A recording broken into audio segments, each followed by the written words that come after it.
Right, so the war of words are escalating ahead of phase 2 of the elections, ladies and gentlemen, where Karnataka goes to the polls. 14 seats of Karnataka will go to the polls, but let's listen into what JP Nadda has to say. होने के लिए आया था। जो मैंने घटना का क्रम सुना है, शोक संतप्त परिवार के पिताजी के द्वारा और जो माताजी ने जिस तरीके से घटना का वर्णन किया है, यह दिल दहला देने वाली घटना है और ये मानवता पर एक गहरा आघात है। भारतीय जनता पार्टी समस्त परिवार इस घटना की घोर निंदा करता है और शोक संतप्त परिवार को संतावना भी देता है कि वो इस दुख भरी घड़ी में सारा देश उनके साथ खड़ा है और उनको न्याय मिलेगा, इसके लिए भारतीय जनता पार्टी प्रयासरत रहेगी। मुझे जो वक्तव्य मुख्यमंत्री सिद्धारमैया जी का सुनने को मिला और जो वक्तव्य मुझे गृह मंत्री जी परमेश्वरम जी का मिला, वह अत्यंत ही आपत्तिजनक है। उसकी भी जितनी निंदा की जाए वो कम है। यह वक्तव्य तुष्टीकरण से ओतप्रोत होकर एक तरीके से तुष्टीकरण की प्रकाष्ठा है और होम मिनिस्टर का बयान और चीफ मिनिस्टर का बयान इन्वेस्टिगेशन को इन्फ्लुएंस करता है, इन्वेस्टिगेशन को डाइल्यूट करता है और इन्वेस्टिगेशन की बारीकियों को पर पर्दा डालने का काम करता है। इसलिए वर्तमान सरकार जिस तरीके से अपीजमेंट पर, तुष्टीकरण पर चली है, उसको कर्नाटक की जनता माफ नहीं करेगी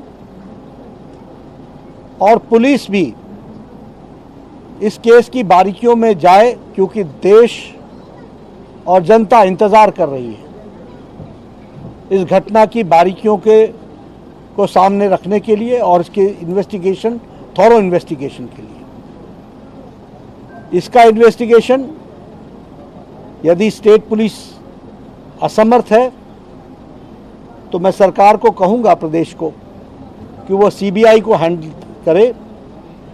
भारतीय जनता पार्टी इसमें पूरा सहयोग करेगी ताकि इस प्रकार की घटना न घटे और इसकी बारीकियां, इसकी गहराई तक हम पहुंच सकें। इसके लिए स्टेट गवर्नमेंट अगर चाहे सीबीआई को रेफर करे और भारतीय जनता पार्टी पूरा सहयोग करेगी ताकि बेचारी मासूम बच्ची, उसको न्याय मिल सके, मानवता को न्याय मिल सके और इस तरह की घटनाएं न घटे। पिताजी भी डिमांड कर रहे हैं और इनके पिताजी ने भी डिमांड की है। उस डिमांड को मैं आप सबके सामने रखता हूं। उन्होंने कहा है कि सीबीआई को देना चाहिए। उनको भी स्टेट पुलिस पर भरोसा कम है। सबसे बड़ी बात है मुख्यमंत्री और गृह मंत्री का बयान, यह इन्वेस्टिगेशन को डाइल्यूट कर रहा है। इसलिए इसको सख्ती से और गहराई से देखना चाहिए और इन्वेस्टिगेटिव एजेंसीज को सीबीआई की मदद लेनी चाहिए। सर, बीजेपी ने भी ये कहा है कि इसमें लव जिहाद एंगल है। मैंने जितना बोलना था स्टेटमेंट दिया है। तुष्टीकरण की राजनीति हो रही है, ये अपने आप में बात चीज़ों को स्पष्ट करता है। धन्यवाद। पॉलिटिक्स कर रहे हैं।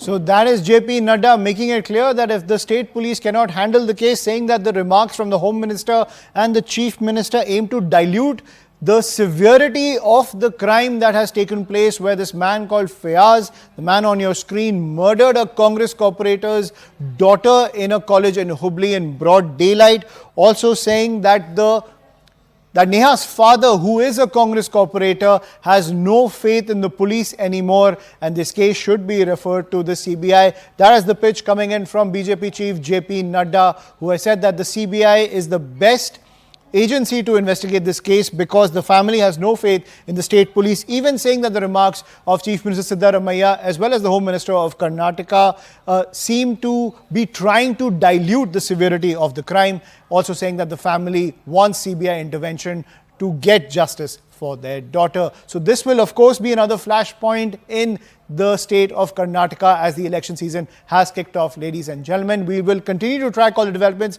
coming in the wake of that gruesome murder from Hubli. But